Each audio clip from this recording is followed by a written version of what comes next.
start releasing videos a bit more regularly, possibly twice a month. I feel like we're getting to do something.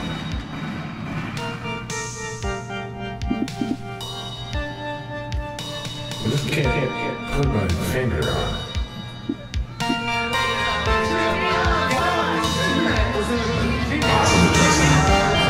There's not even. What the fuck is this? There's not even. You're wearing a winter jacket. Get the fuck out of here.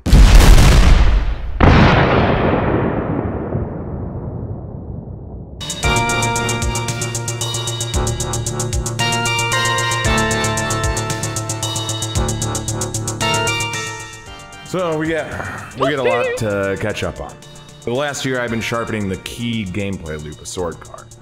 Getting signed to publisher, I'm now with Rogue Games, has significantly affected my outlook on the development of this game. Way more than anticipated. I mean, this was supposed to be a joke project that lasted like 6 months. So I experimented.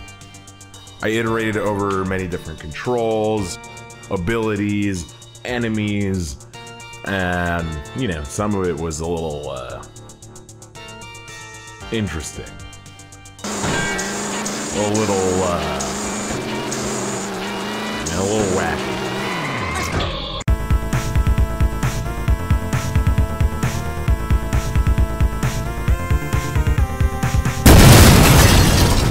The heaviest lifting went into the structure of the levels.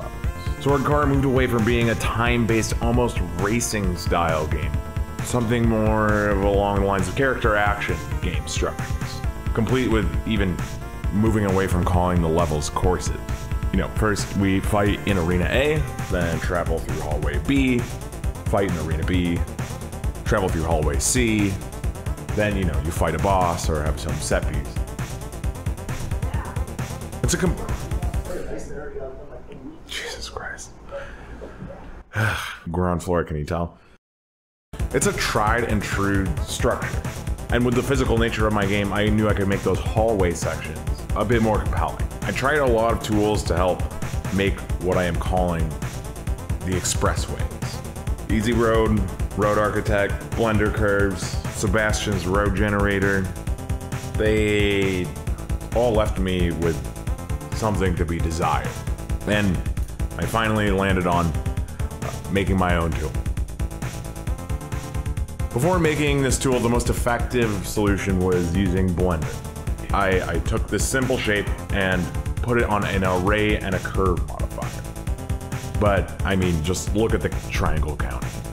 So, we're gonna go procedural.